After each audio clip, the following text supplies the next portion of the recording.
I gotta find something that's just like perfect to Just talk bold. about. Just take. I can't talk about something that just does not meet my standard of the Davis division. So Agree.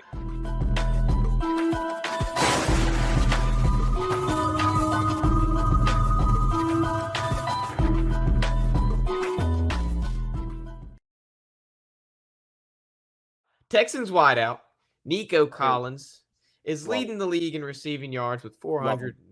489 yards receiving.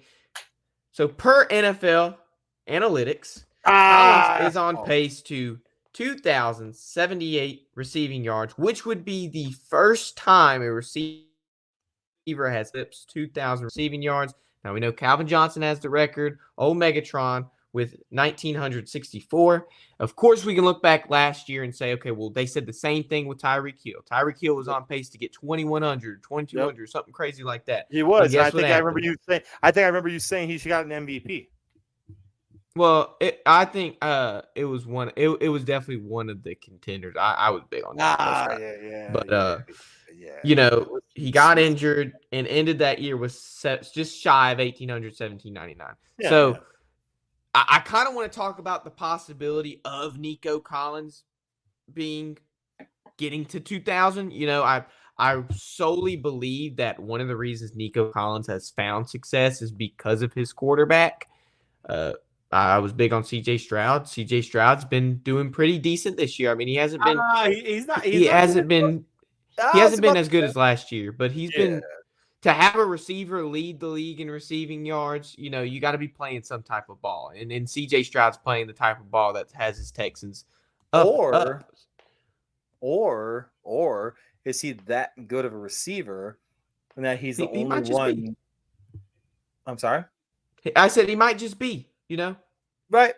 Because, like, to be honest with you, I mean, you know the stats. I don't even know if you've seen this, but we're at the lowest amount of 300-yard passing quarterbacks in the past 5 years. We are, I think it's, to be honest with you, I think Nico Collins is a stud, by the way. And this is taking absolutely nothing away from CJ Stroud, by the way. Like, I don't want people to especially like to Jack. Shout out Jack because he calls me out all the time. I love it though. Um, but no, I think that I think it's more of a testament to Nico Collins, to be honest with you, because right now I don't think CJ Stroud is having his strongest performance. Like we saw what he did his rookie year. I think, and this is going to sound ridiculously dumb too, because it's not that bad. I like he's it's a level off. I think it's a level off with CJ Stroud right now. He's not playing as well. He's not playing he's expected to play, I guess, because I think he set that bar so ridiculously high last year that he's having a sophomore slump. So that being said, though, And that happens. yeah, exactly, it does. So I do think Nico Collins is an absolute stud. I have him in my fantasy team, and I've been loving every second of it.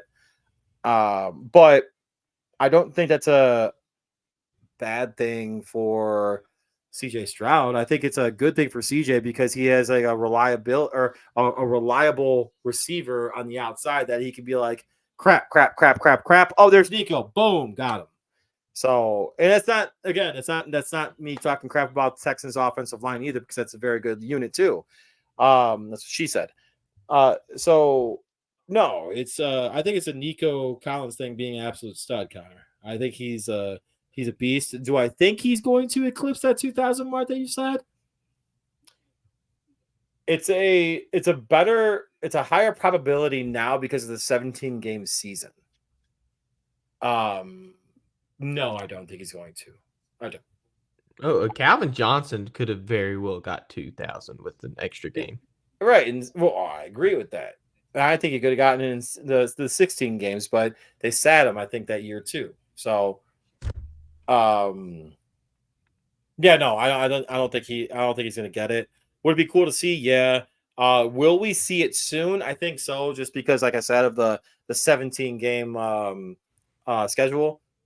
But man, dude, what we're seeing in the NFL though, with the lack of 300-yard passing quarterbacks, with the amount of zone and two high safeties that we talked about like 2 weeks ago, it might be more difficult to get to now more than ever. I'm so glad you pointed that out too, because that was gonna be one of my leadways into it.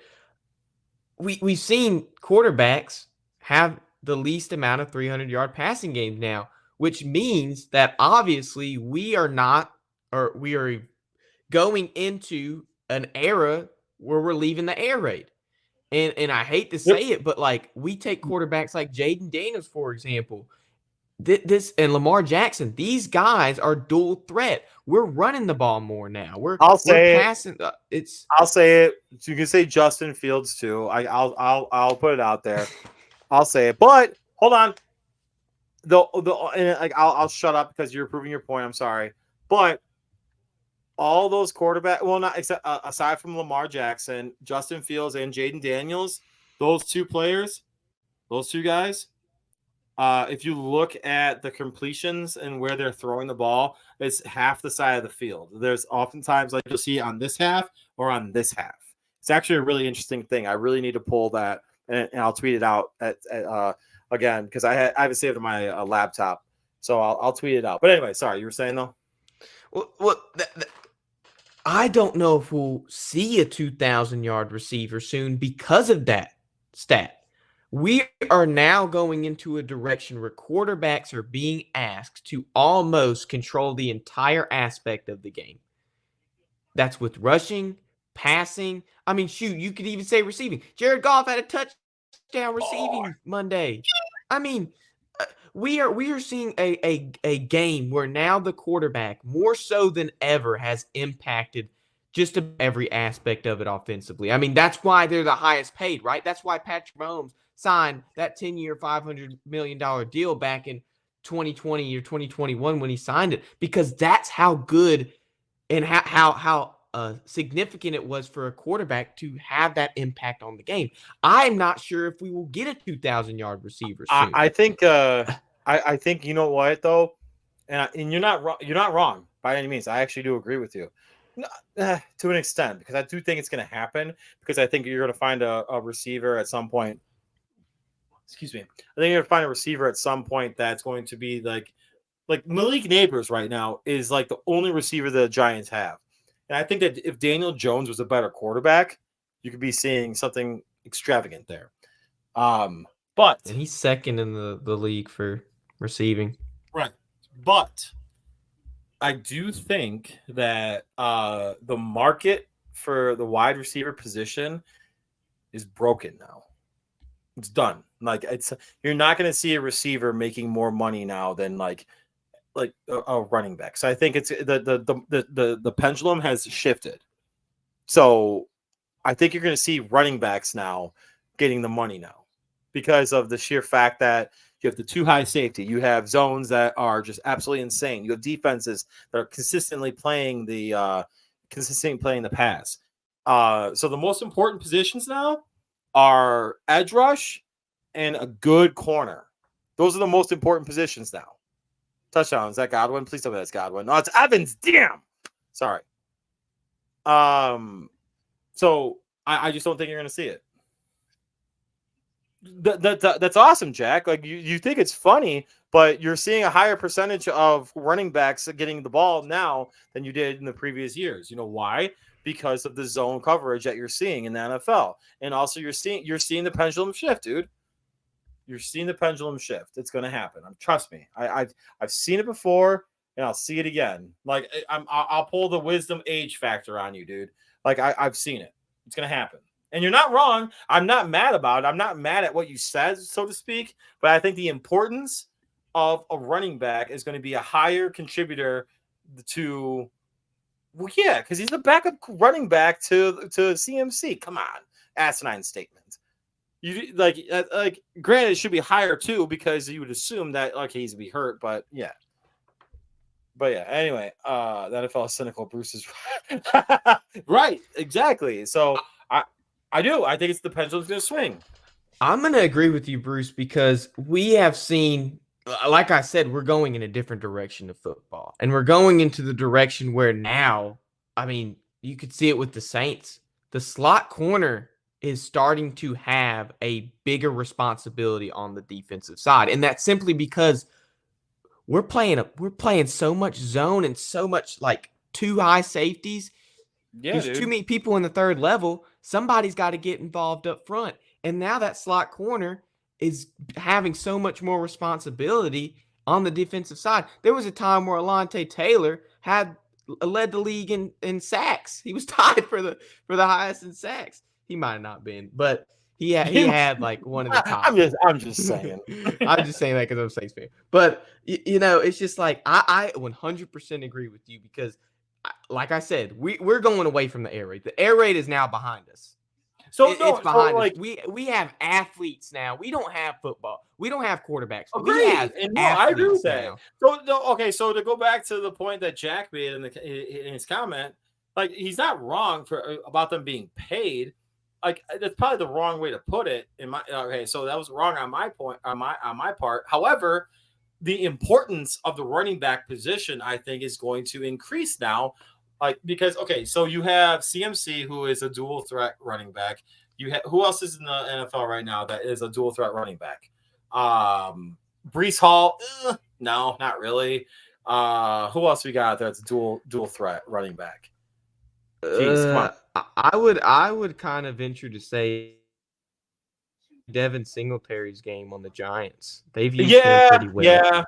With dual. He had a really long receiving touchdown. I'd agree with that. So that's what I'm saying though. Like you might see a shift in the type of running back that you end up like investing in. So I will say this, and like this is gonna be. I'm gonna be a homer on this. I'm gonna be a homer hardcore on this, and I'll own up to it, and I'm cool with it. And I'm about to pop open this beer after I say it. Matt Forte was before the time that he should shine in the NFL. This guy had 100 yard or 100 receptions as a running back, Connor, as a running back. No, I mean I remember him on the Bears, but I might could do you one better. Ooh, Deuce McAllister. No. I was gonna say his successor. Oh, Reggie. 100%. It's not even Reggie though. Ooh, I was gonna say Pierre. Oh, Pierre Thomas. Yeah. Yes, dog. that dude. That was the first Saints jersey I ever got. Was a Pierre Thomas jersey, and I will remember that for the rest of my life.